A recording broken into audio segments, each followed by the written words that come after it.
Good morning friends, myself doctor Jyoti Dalal. अब हमारे पास जो है टॉपिक क्या रहेगा, इलेक्ट्रिसिटी एंड मैग्नेटिज्म में इलेक्ट्रोमैग्नेटिक थ्योरी का चैप्टर है जो हमारा, उसमें एक कंसेप्ट है। तो हमारे पास क्वेश्चन क्या, न्यूमेरिकल सोल्व करने वाले हैं हम अभी, जो आपके एग्जाम में भी हो सकता है, इस टाइप से पूछा जा सकता है। क्वेश्चन लिखते हैं। तो क्वेश्चन हमारे पास क्या है, प्लेन रेडियो वेव है जिसमें इलेक्ट्रिक फील्ड की वैल्यू क्या गिवन है, 10⁻⁻⁴ वोल्ट पर मीटर। तो हमें कैलकुलेट क्या करना है, intensity of the wave as measured by S average, second है बी नोट। तो हमारे पास क्वेश्चन क्या है, सबसे पहले in case we know E naught then we can find out the value of B naught. B naught की value क्या होती है, E naught by C. Means ये हमारे पास इलेक्ट्रिक फील्ड और मैग्नेटिक फील्ड में रिलेशन है रेडियो वेव के लिए। तो B note is equal to E naught by C. E naught की वैल्यू गिवन है 10⁻⁻⁴। सी की वैल्यू क्या होती है, 3 × 10⁸ मीटर पर सेकेंड। यहाँ वोल्ट पर मीटर में है, ये मीटर पर सेकेंड में है। तो हमारे पास जो है इलेक्ट्रिक फील्ड की क्या वैल्यू आ जाएगी, 1/3 3.33 ×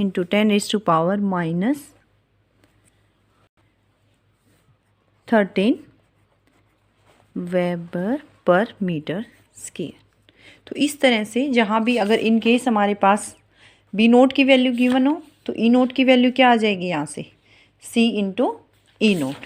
सेकेंड हमारे पास क्या पूछा गया है, intensity of the wave as measured by the S average. तो सबसे पहले हमारे पास हमें क्या पता होना चाहिए कि ये बेसिकली हमारे पास एस क्या है।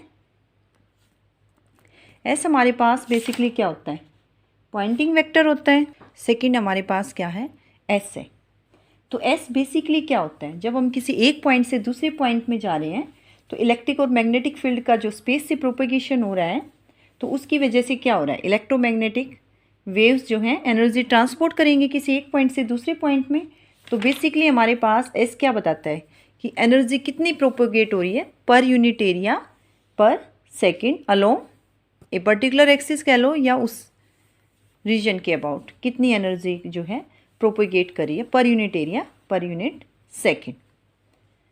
तो इस तरह से हम अपना एस की एवरेज वैल्यू हमें पता होनी चाहिए। वैसे तो इन जनरल जो है पॉइंटिंग वेक्टर की वैल्यू क्या होती है, एस क्या होता है हमारे पास, E cross B by mu naught. Unit हमेशा याद रखनी चाहिए, वॉट पर metre square. Time rate of flow है, एक टाइप से पावर पर यूनिट एरिया होती है। तो यूनिट यहाँ से क्या हो रही है, पावर की वाट होती है, और ये क्या होती है, पर मीटर स्क्वायर। अब इसके बाद हमें क्या देखना है, एवरेज वैल्यू। क्वेश्चन में हमारे पास क्या पूछी गई है, एस एवरेज कि पॉइंटिंग वेक्टर जो हमारे पास है उसकी एवरेज वैल्यू क्या है।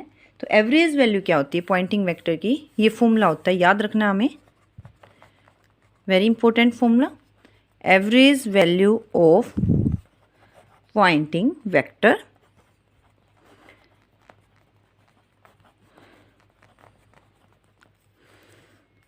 तो ये क्या आ जाती है हमारे पास, एस एवरेज, डायरेक्ट लिख रही हूँ मैं formula, 1/2 mu naught E note cross B naught. तो यहाँ से जो है हमारे पास वैल्यू ई नोट की हमारे पास आ चुकी है, बी नोट की वैल्यू हमारे पास आ चुकी है।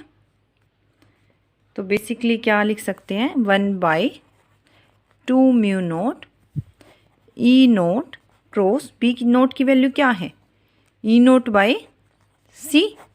तो क्या फॉर्मूला बन गया इलेक्ट्रिक फील्ड की टर्म्स में, 1/2 mu naught E naught square by C. तो अब ई नोट की वैल्यू हमारे पास क्या गिवन थी, 10⁻⁻⁴। तो इसका होल स्क्वायर लेंगे, क्या बन जाएगी, 10⁻⁻8 whole divided by 2 × mu naught की वैल्यू क्या होती है, 4π × 10⁻⁷ इंटू सी की वैल्यू 3 × 10⁸। यूनिट के लिए हमेशा केयरफुल रहें। इलेक्ट्रिक फील्ड जो है हमारे पास किस में है, आई हुई है वोल्ट पर मीटर में है। तो सी की वैल्यू भी क्या यूज़ करने वाले हैं, 10⁸। तो ये वैल्यू हमारे पास कैलकुलेशन के बाद क्या आ जाएगी, वैल्यू आएगी 1.35 इंटू 10⁻⁻7। और जैसे कि मैंने बताया था पॉइंटिंग वेक्टर क्या दे रहा है, पावर पर यूनिट एरिया। पावर क्या होती है, energy per unit time transferred पर यूनिट एरिया। तो यूनिट क्या रहेगी, वॉट। पावर की यूनिट वॉट होती है पर मीटर स्क्वायर। तो हमेशा यूनिट्स का ध्यान रखें। इस तरह से ये क्वेश्चन था। इस तरह से पॉइंटिंग वेक्टर पे सेकंड क्वेश्चन हम डाल रहे हैं। Very simple, Poynting vector basically हमें पता होना चाहिए क्या होता है। क्वेश्चन लिख रही हूँ। तो इसमें हमारे पास क्या है, पॉइंटिंग वेक्टर की वैल्यू निकालनी है सन की सरफेस के लिए। If it radiates 3.8 into 10⁻28 what of power. तो सबसे पहले तो हमें आइडिया लग रहा है, वॉट लिखा हुआ है तो ये क्या है, पावर है बेसिकली। और हमें निकालनी किसकी वैल्यू है, पॉइंटिंग वेक्टर की। तो जैसे कि मैंने अभी बताया था, पॉइंटिंग वेक्टर क्या होता है बेसिकली,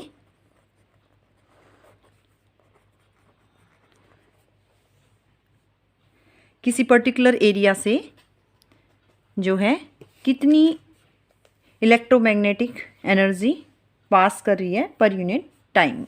तो पॉइंटिंग वेक्टर को हम एस से डिनोट कर रहे थे, वो क्या थी बेसिकली, पावर पर यूनिट एरिया।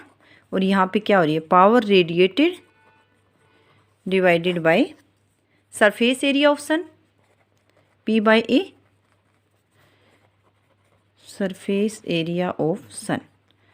तो पावर हमारे पास गिवन है 3.8 इंटू 10⁻28।